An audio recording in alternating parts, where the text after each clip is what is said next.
Yenə Mədarik-ül Əhkam 7-ci cild səhifə 14-də Samin əşər və tasi əşər. Deməli 18-ci və 19-cu hədislərdə hər iki hədis də səhihdir. Buyurur Mavravahu Şeyx fis Sahih. Birinci Şeyx Tusinin nəql elədiyi, ikincisi də Şeyxil Kuleyninin Mavravahul Kuleyniyu fis Sahih. İki hədisin ikisinin də məzmunu birdir. Fəqət Şeyx Kuleyninin nəql elədiyini oxuyum. İkisinin də mətni eynidir. Demək olar ki, cüzü kəlmə fərqi vardır. Deməli, ravi buyurur, deməli, Şeyx Kuleyni Muhammed ibn Muslim İmam Baqir əleyhissalamdan nəql eləyir. Deməli, Muhammed ibn Muslim İmam Baqirdən nəql eləyir.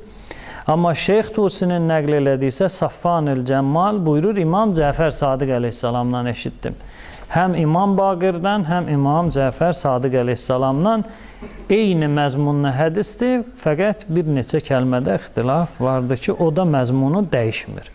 Qalə, İmam Baqir əleyhissalam buyurdu, Ma ya'ba'u bimən yəsluku, ma yu'ba'u bimən yəsluku hadət tariqə İdə ləm yəkun fihi thələs xisal. Deməli, yu'bə'u manan bir yerdə gələndə mənası olur ki, əhəmiyyət verilməyəcək. Ma yu'bə'u aynən, axırda da həmzə. Əhəmiyyət verilməyəcək. Yəni, əhəmiyyət verilməyəcək kim tərəfindən? Allah tərəfindən. İndi o ilk ibtidada hədis qeyd elədim, amma bu hədis ona da açıqlama gətirəcək. Yəni, sən bu mərasimdə əhəmiyyətsiz bir adamsan. Gəlmirsən, günün altında oraya gedirsən, buraya gedirsən, təvaf eləyirsən, o izdihamın arasına girmirsən, basa-basta qalmısan, Allah deyir ki, bu əhəmiyyətsiz adamdır. Yəni, bu mərasimdə əhəmiyyətsiz bir insandır. Əhəmiyyətli olmaq üçün nə lazımdır? Bu üç xisləti özündə cəm eləməlisən ki, o verilən mükafatları əldə eləyə biləsən. Deməli, Ma yu'bə'u bimən yəsluku hadət tariqə idə ləm yəkun fihi thələs xisal. Birinci xislət. Vara'un yəhcuzuhu ən maasillah. Vara' yəni təqva. Təqva. Allahdan qorxu. Həcc ziyarətində olan insan təqvalı olsa, o təqvanın da mərhələləri var. Təqva var ki, insanı narahat eləyir, amma günah etməsinin qarşısını almır. Amma təqva da var ki, insanı həm narahat eləyir, həm də günah eləməsinin qarşısını alır. Hədisdə o günahın qarşısını alan təqva şərti var. Yəni, təqvanın hər mərhələsinə aid deyil. Deməli, Vara'un yəhcuzuhu ən maasillah.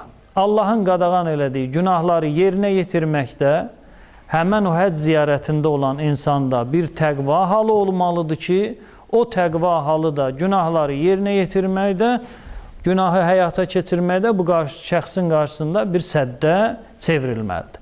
Əgər həcc ziyarətində olan insan belə bir şəxs olsa, yəni belə bir yolda addım atan, səy göstərən insan olsa, əhəmiyyətli şəxsdir və o deyilən üç mükafatdan da bir mərhələsini özünə cəlb eləyə bilər.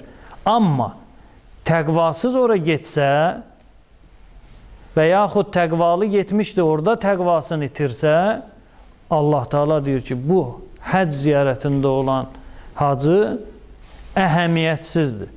Yəni, burada yoxdur. Həcc ziyarətinin bir hissəsi deyil bu adam. Birinci. İkinci. وَحِلْمٌ يَمْلِكُ بِهِ غَضَبَهُ.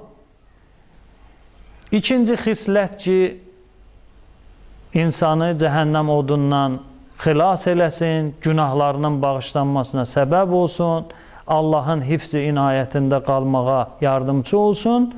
Üçüncü, hilm, həlimlik. Həlimlik nədir? İnsan qəzəblənir. Qəzəb insanın təbiətindədir. Qəzəb bəzi məqamlarda insana fayda gətirir, bəzi məqamlarda zərər gətirir, ondan işim yoxdur.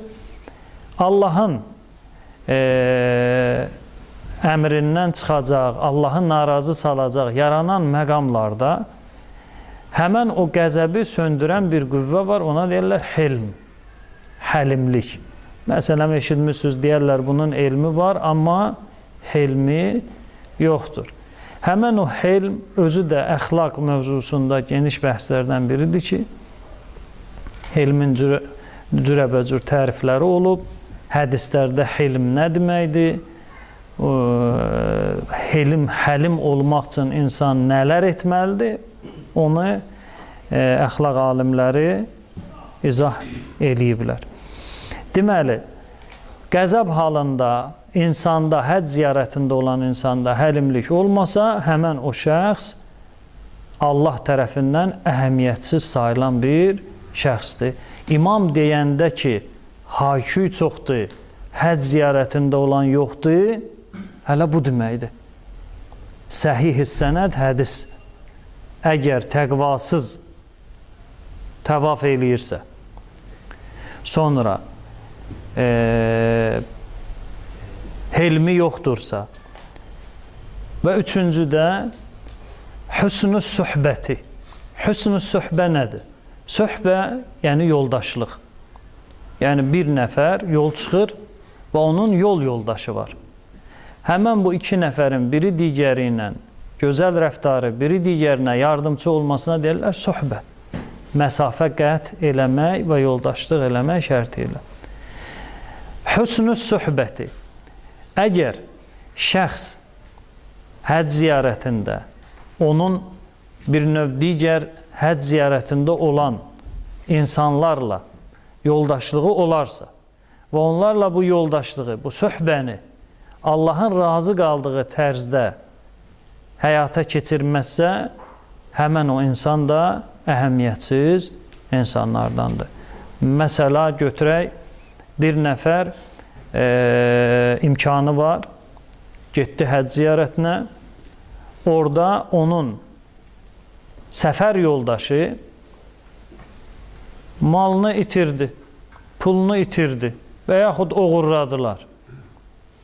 Amma bu insanın kifayət qədər pulu var, malı var, o yoldaşlıq elədiyi şəxsə yardım eləməkdən bir növ imtina eləyir. Və yaxud xəstələndi, xəstənin yardımına yetişmədi və yaxud bu şəxsin həcc yoldaşı bir çıxılmaz haldadır, çətinlikdədir, onu həll eləyə bilər, həllə səy göstərmədi. Misal çox vurmaq olar. Üçüncü xislət də həcc ziyarətində olan, həcc ziyarətində olduqda onun öz yoldaşlarına qarşı münasibəti yaxşı olmalıdır. Əgər bir nəfər həmən bu üç xisləti itirə və yaxud bir qismi ola, bir qismi olmaya, Allah Teala Əhl-i Beyt imamının dili ilə buyurur ki, həmən şəxs həcc ziyarətində əhəmiyyətsiz insandır. Fəqət onun hayküyü gələr. Vücudu oradadır, amma ondan tələb olunan hissəsi orada yoxdur.